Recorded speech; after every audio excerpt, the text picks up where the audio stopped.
この動画は過去動画の再放送です。途中紹介されている別動画は、現在アップされていないものもあり、リンク切れしている場合がありますが、ゆっくり再アップしていきますのでお待ちくださいね。それではご覧ください。こんな白黒の絵が、とっても簡単にこんな感じのカラーイラストにできちゃう方法です。こんにちは、斉藤直樹です。今回はですね、モノクロイラストをカラーイラストに変換していく方法を解説していきたいんですが、皆さん絵を描いていくとき、キャラクターの形を描いていくのは楽しくて、そこまでめんどくささは感じないんだけど、色塗りの段階でつまずいちゃうんだよな。影をつけるところまでは白黒でやって、それをカラーイラストに変換できたらいいのに、なんて思ったことはないですか？これ多分ですね、女性に関しては男性よりも圧倒的に色に対する感覚が敏感なので、こういう悩みは少ないかもしれませんが、色付けが比較的苦手な男性にとっては、この悩みはですね、かなり多いと思います。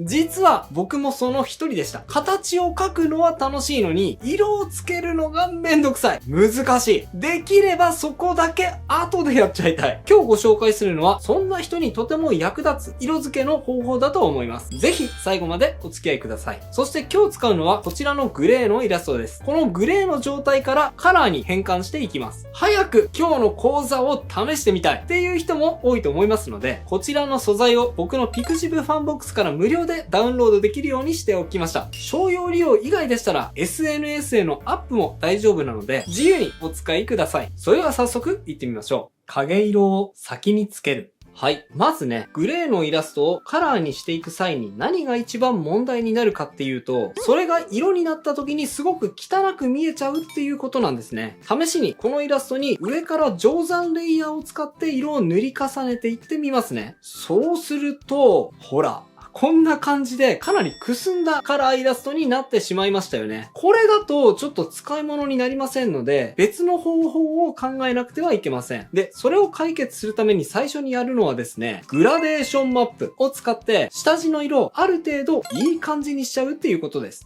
グラデーションマップわからないよっていう人は動画の最後に詳細がわかる動画のリンクもつけておきますので、まずは気にせずに見ていただいて大丈夫です。はい。それでは最初にキャラクターの部分だけ選択して、キャラクターの形をかたどったマスクを作ったら、ここにグラデーションマップを適用してみましょう。どんな色にするかはお好みで選んで大丈夫ですが、ポイントとしてはこのグラデーションマップの色味にこれから塗っていく色が引っ張られますので、影色と光の色を意識しながら色を決めていってみてください。影を青寄りにしたいなら濃い部分に青が来るように、逆に赤い影にしたかったら濃い部分に赤色が来るようなグラデーションマップを選びます。イメージ通りのグラデーションマップがなければこの段階で自分で作っちゃってもいいですし、クリスタをお使いの方はクリスタの無料素材でグラデーションマップ素材で検索するとたくさん素材が出てくると思うので、その中から選んでもいいと思います。はい。僕は今回はこんな色味にしちゃいました。ただこれだけだとちょっとサイドが高すぎてどぎつくなっちゃいそうなので、不透明度を 40% ぐらいに下げてグラデーションマップを適用します。そうするとこんな感じ。完全なグレーの状態からほんのり色がついた状態になったと思います。固有色を塗る。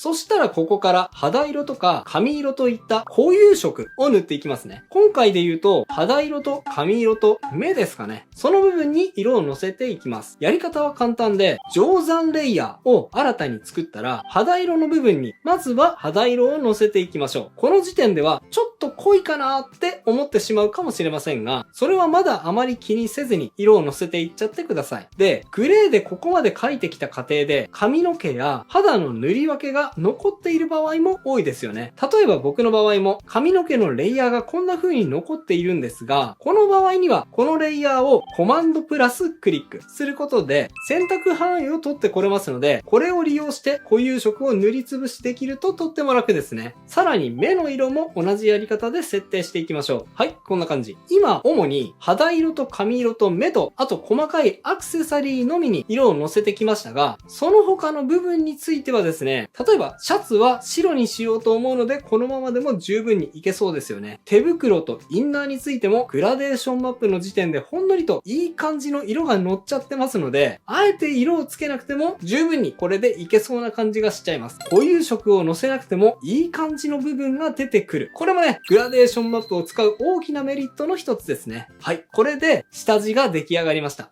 光の当たる部分を持ち上げる。次に、このままだと暗すぎるので、主に明るい部分を持ち上げていきます。新しくオーバーレイモードのレイヤーを作ったら、グレーの色を選択して明るい部分を持ち上げていくように光を書き込んでいきましょう。選ぶ色については、色味はもう下地の部分で付けていますので、特に意図がなければ、単純にグレーの階調を選んでいっても大丈夫です。より明るい色を持ち上げたければ、明るいグレーを選択し、そこまで持ち上げなくてもいい場合には、少し暗いグレーを選択します。はい、こんな感じで、どんどん光が当たっているところを持ち上げていきましょう。ね、結構この作業気持ちよさそうでしょ？ただですね、この塗り方の少し面倒なところがあって、それは今塗っている色をそのままスポイトできないっていうところですかね。例えば、次に髪の毛の色を塗っているところで、もう一度肌の色を調整しようとした時に、これ実際に塗っているのは、見ているこの肌色じゃなく、グレーを塗っているわけなので、どの明るさのグレーで塗ったのか途中でわからなくなってしまうっていうことがあります。そんな時には一旦レイヤーモードを通常に戻して、このグレーをスポイトするか、もしくはキャラクターの横にスポイト用のパレットを作ってあげてもいいと思います。こんな感じで肌色、髪の毛の色、服などなど、ここもうちょっと明るくしたいと感じる光の当たった色を持ち上げていきます。それとこういう暗い色の爪、こういう部分の場合にはですね、定山で色を乗せても暗くなるだけで色が乗らないことが多いので、そういう場合には定山ではなく、この段階でオーバーレイレイヤーモードで色をつけてあげるとうまく色がつくと思います。はい。だいたいこんな感じで色が持ち上がりましたね。見比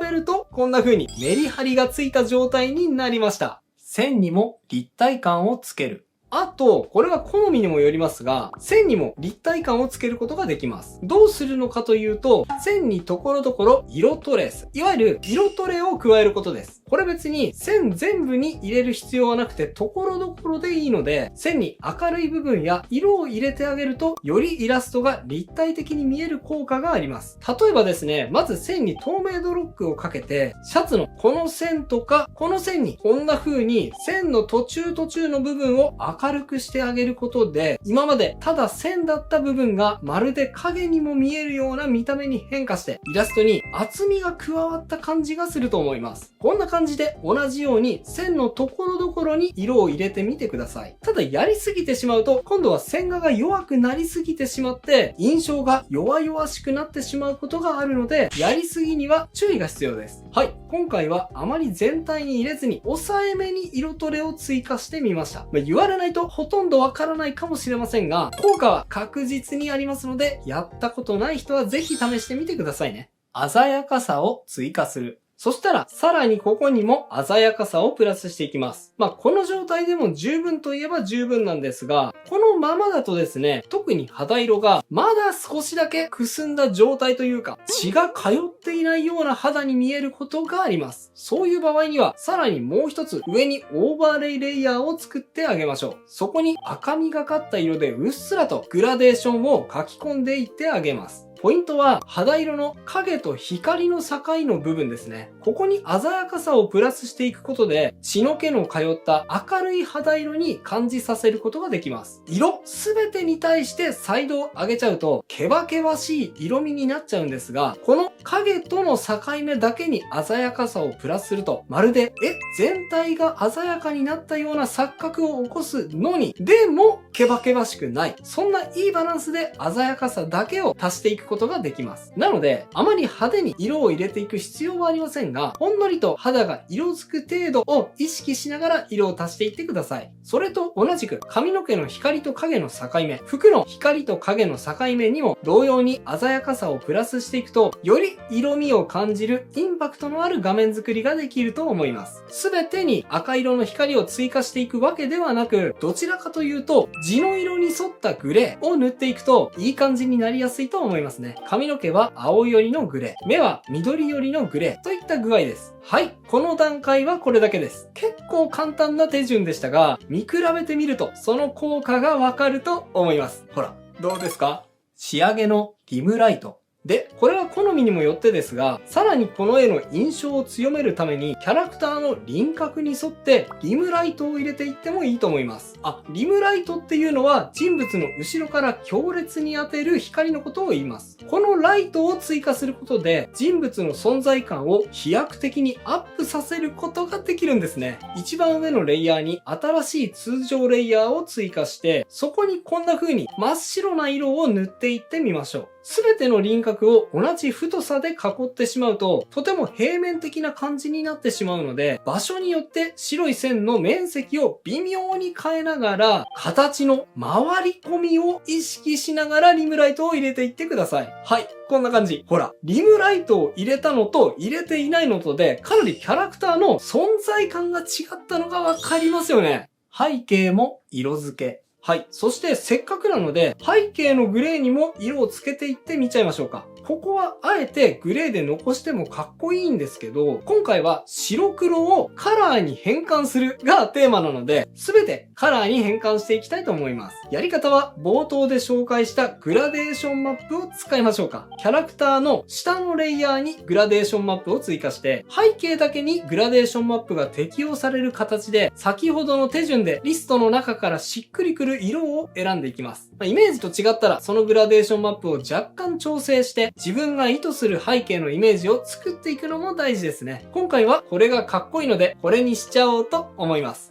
はい。こんな感じで、モノクロの色を使って簡単にカラーイラストに変換したイラスト、完成です。いかがでしょうか？おそらく皆さんも見ていて、これなら簡単にできそうって思ってくれたんじゃないでしょうか？実際ね、作業の時間は結構短くて、おそらく30分もかからずに着彩ができてしまっていると思います。なので、色塗り苦手だよっていう方も気軽に試せる方法だと思いますので、ぜひ試してみてくださいね。それと今回の動画は、グラデーションマップを要所要所に使った内容になっていましたが、そもそもグラデーションマップって何なのよっていう人はですね、こちらの動画、伝授、おしゃれな色1分で塗り終わる方法を、そしてキャラクターじゃなくて背景のアレンジ方法が知りたいなという人はですね、こちらの動画、お手軽加工でイラストをかっこよくする技5選をご覧ください。どちらも今すぐ取り入れられる簡単テクニックをご紹介した内容になっております。それではまた次回の動画でお会いしましょ